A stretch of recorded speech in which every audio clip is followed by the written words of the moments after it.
Hello everyone, welcome back once again. एक बार फिर से आप सभी का स्वागत है। तो ये जो स्क्रीन के ऊपर आप देख रहे हैं ये क्या है? ये हुआ था जो आपका फ्री मॉक टेस्ट 7 जुलाई को ये है। और इस वीडियो के अंदर हम क्या करने वाले हैं? इस वीडियो के अंदर हम करने वाले हैं इसके मॉक टेस्ट के सॉल्यूशन। ठीक है, इनके सॉल्यूशंस को देखेंगे हम, ताकि जैसी आपकी पीवाईक्यू की सीरीज आप देखते हैं प्रीमियम वाली फ्रॉइड बैच के अंदर, उसी के साथ साथ आपको मिलेगी यहाँ पर कौन सी? अब ये मॉक टेस्ट सॉल्यूशंस जो है हर मंथ होने वाला है फ्री में, उसकी ये सीरीज भी आपको मिलेगी। तो अगर आप ज्वाइन करना चाहते हैं फ्रॉइड बैच के अंदर, आप ज्वाइन करते हैं तो आपको ये सारी चीजें वहां पर उपलब्ध कराई जाएंगी।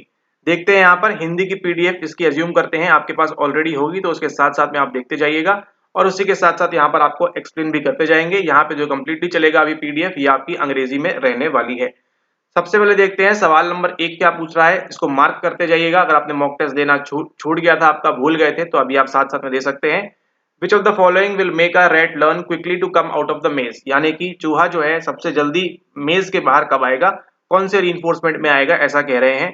Partial reinforcement, continuous reinforcement, punishment, positive या फिर इंटरमिटेंट रीइंफोर्समेंट। ठीक है, यानी कि सवाल सिंपली आपसे ये पूछ रहा है कि आपकी जो लर्निंग है, जो आपका अधिगम है, वो सबसे फास्ट इन चारों में से कौन सी कंडीशन में आपको देखने मिलेगा। ठीक है, which of the following will make a rat learn quickly to come out of the maze? जल्दी से जल्दी बाहर निकलने के लिए कौन सिखाएगा? क्या पार्शियल रीइंफोर्समेंट सिखाएगा, कंटिन्यूअस सिखाएगा, पनिशमेंट सिखाएगा या फिर इंटरमीडिएट यहाँ पर उसको सिखाएगा? तो यहाँ पे सही आंसर क्या होने वाला है? सही आंसर होने वाला है आपका कंटिन्यूअस रीइंफोर्समेंट। ठीक है, ऑप्शन नंबर बी जो है आपका, ये क्या है? ये आपका सतत प्रबलन है। ये जो है यहाँ पर आपका सही आंसर होने वाला है। ठीक है, कि जब आपको क्या हो रहा है, कोई चीज आपको जल्दी जल्दी मिल रही है तो आप क्या करते हैं? उसको जल्दी जल्दी यहाँ पर आप सीखते हैं। ठीक है, मान के चलिए अगर आपको बोला जाए ये 10 बॉक्स हैं, ये आपको जमाना है इस शेल्फ के ऊपर। ठीक है, यहाँ पे 10 बॉक्स रखे हुए हैं, इस प्रकार से आपको जमाना है इस शेल्फ के ऊपर। और जैसे ही आप शेल्फ के ऊपर जमाते हैं, आपको क्या मिलता है? आपको यहाँ से मिलती है एक कैंडी, या आपको मिलती है यहाँ से एक चॉकलेट, या फिर आपको मनी मिलते हैं यहाँ से 100 रुपए। ठीक है, जैसे ही आप यहाँ पे जमाते हैं तो क्या होगा?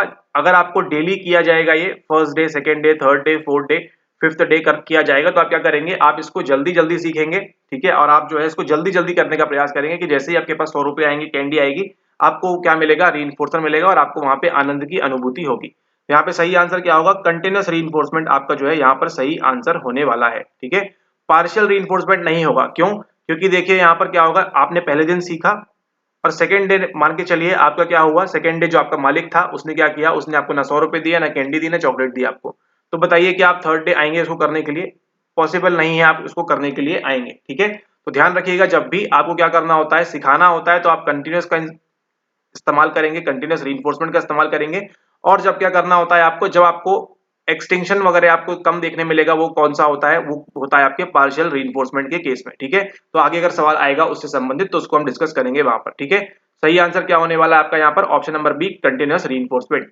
अब हम देखते हैं अगला सवाल। अगला सवाल क्या पूछ रहा है? अगला सवाल पूछ रहा है कि the cell becomes hyperpolarised when the charge inside the cell is, ठीक है, less than +70, greater than -70, above -55 या फिर लेस देन -70।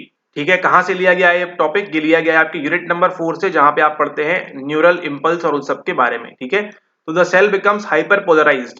सेल कैसा है आपका? अति पोलराइज्ड या अति ध्रुवीकरण उसका हो चुका है, हाइपर पोलराइज हो चुका है। When the charge inside the cell is, क्या होने वाला है सही आंसर? उसको हम देखते हैं।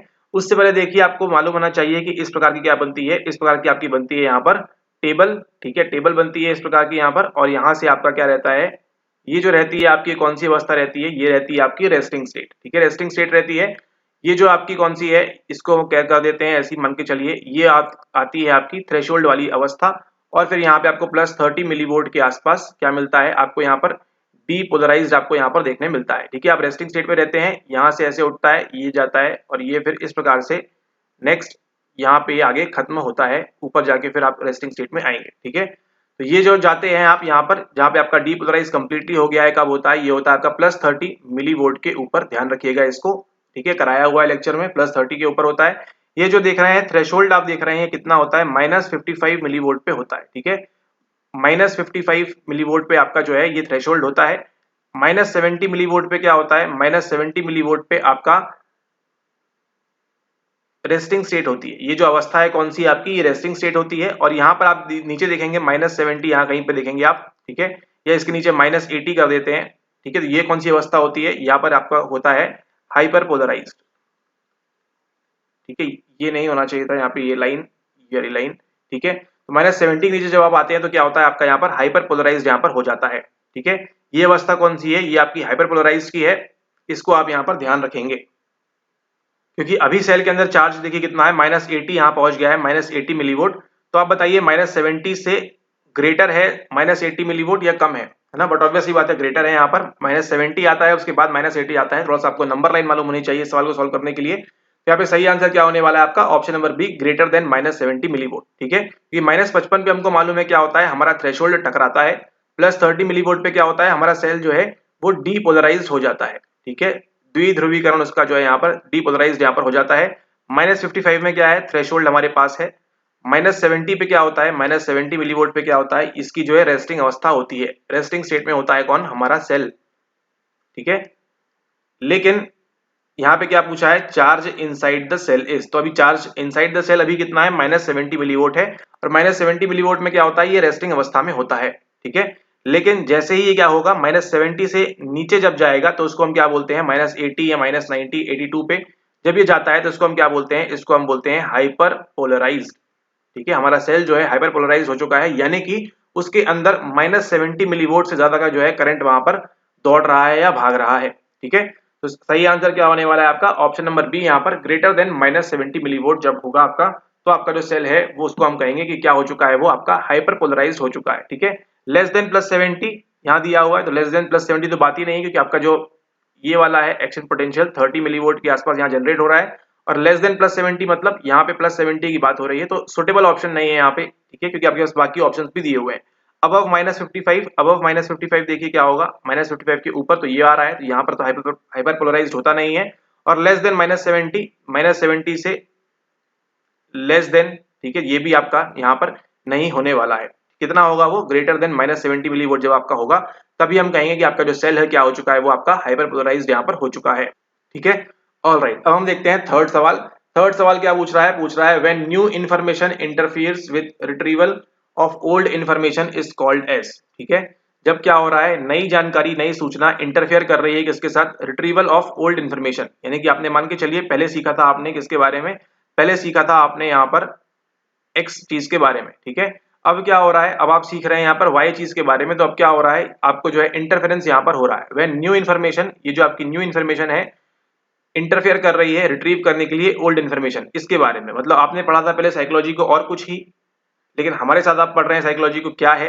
अब क्या हो रहा है, अब जो पुराना आपने गलत गलत गलत पढ़ के रखा था वो क्या है, उसको आपको वहां पर याद नहीं आ रहा है। ठीक है, इसको हम क्या बोलते हैं, इसको हम प्रोएक्टिव बोलेंगे, इनफेंटाइल एमेंशिया बोलेंगे, एमनीशिया बोलेंगे, रेट्रोएक्टिव इनहिबिशन बोलेंगे, या फिर मल्टीपल मेमोरी सिंड्रोम यहाँ पर हम बोलेंगे। जब भी ध्यान रखें नई जानकारी पुराने वाले को इंटरफेयर कर रही है, तो क्या होगा, पुराना जा रहे हैं तो पीछे जा रहे हैं, पीछे आप जानते हैं 70s 80s में पिक्चर आती थी, उसको हम क्या बोलते थे, उसको बोलते थे हम रेट्रो मूवीज। ठीक है, उसी हिसाब से याद रखिए इसको। यहाँ पे क्या होने वाला है, सही answer option number C, retroactive inhibition आपका होने वाला है। ठीक है, रेट्रोएक्टिव इनहिबिशन आपका होने वाला है।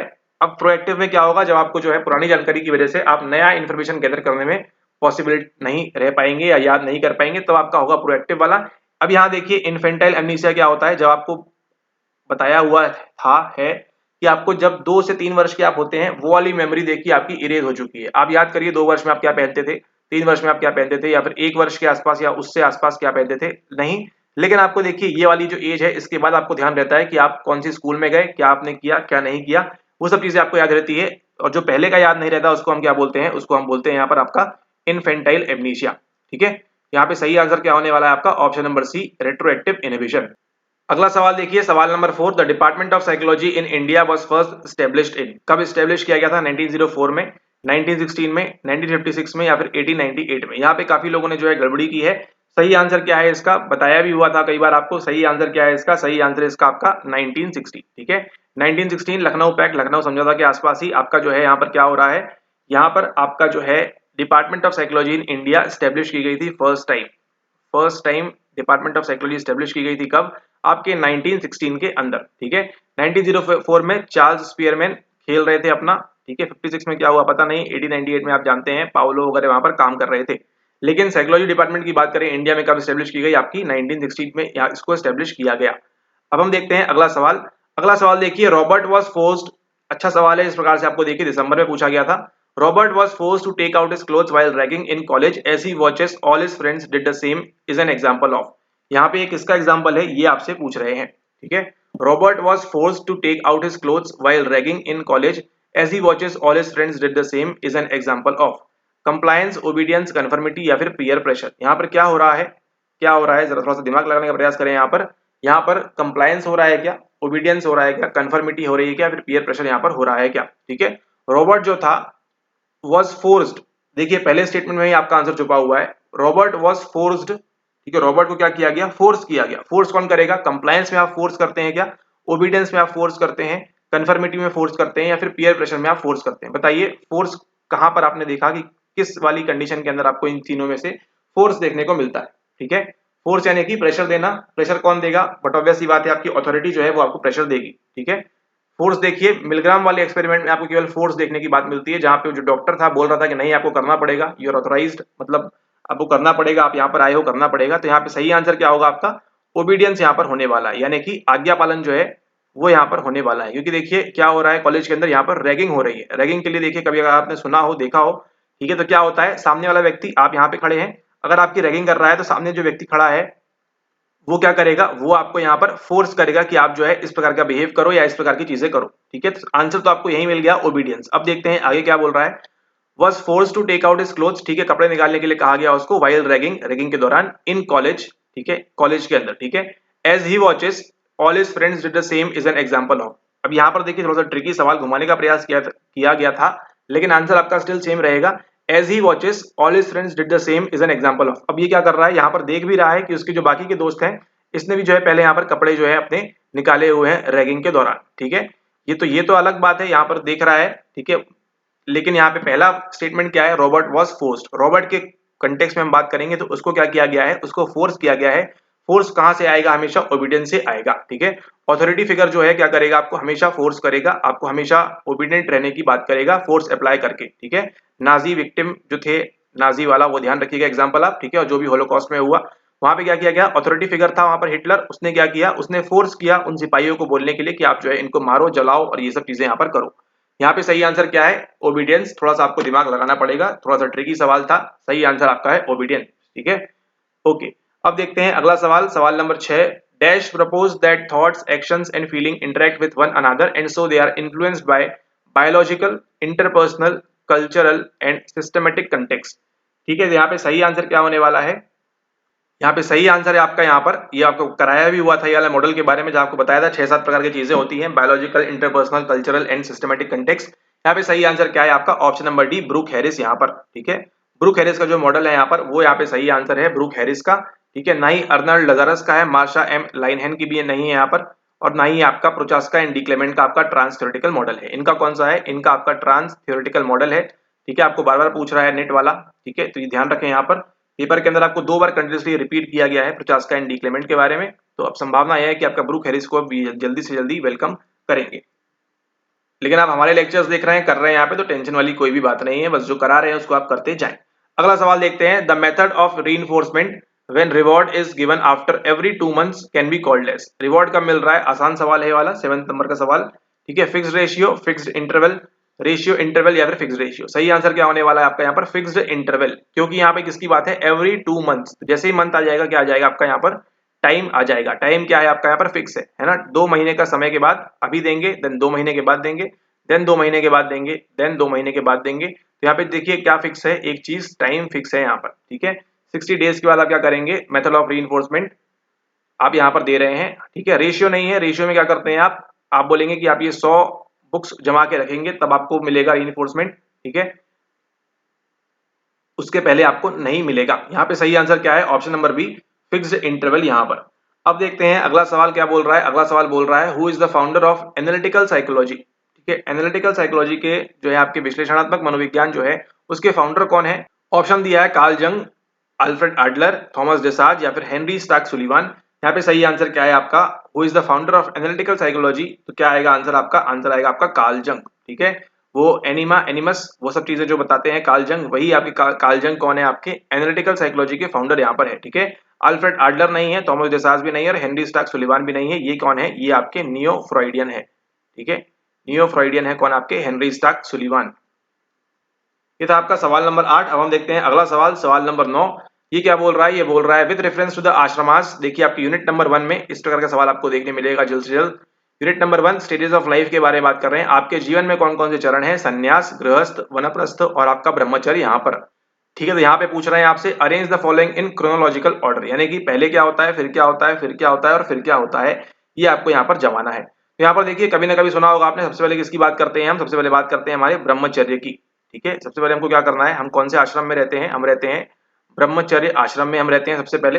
देन नेक्स्ट क्या आता है हमारे पास, ब्रह्मचर्य के पास आप देखिए ये अवस्था है आपकी 12 से 18 वर्ष 20 वर्ष ये लगभग रहती है। उसके बाद कौन सा आता है आपका, नेक्स्ट आता है आपका यहाँ पर कौन सा वाला, यहाँ पर आता है आपका गृहस्थ आश्रम। जब क्या होती है आपकी शादी हो जाती है, फिर उसके बाद वो सारी चीजें होती है, ठीक है, परिवार एंड ऑल दैट उसको झेलना, तो गृहस्थ आश्रम आता है। पहले ब्रह्मचर्य आएगा, ब्रह्मचर्य आश्रम, फिर आपका गृहस्थ आश्रम आता है। उसके बाद क्या आता है, उसके बाद देखिए यहाँ पे लिखा हुआ है आपका वनप्रस्थ। ठीक है, नहीं मालूम तो नोट कर लीजिएगा, आगे काम आएगा। वनप्रस्थ आश्रम आपका यहाँ पर आएगा थर्ड नंबर पे। एंड देन लास्ट में कौन सा आएगा आपका, लास्ट में आएगा आपका यहाँ पर संन्यास आश्रम। संन्यास कब लेंगे आप, यहाँ पर संन्यास लेंगे आप सबसे एंड में। ठीक है, संन्यास आश्रम आपका आएगा, तो पहला ब्रह्मचर्य, दूसरा गृहस्थ, तीसरा वनप्रस्थ और आप फिर आपका संन्यास आश्रम यहाँ पर आएगा।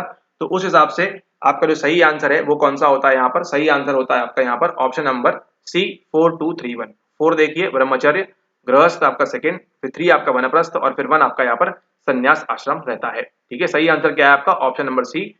कंफ्यूज होंगे आप इस दोनों ऑप्शन के बीच में, ज्यादातर यहाँ पर आपको लगेगा पहले संन्यास आएगा फिर वनप्रस्थ आएगा, लेकिन ऐसा नहीं है, पहले वनप्रस्थ आएगा। चलिए निमोनिक बनाते हैं इसका ताकि आपको एग्जाम में याद रहे, बीजी बैकग्राउंड वी एस।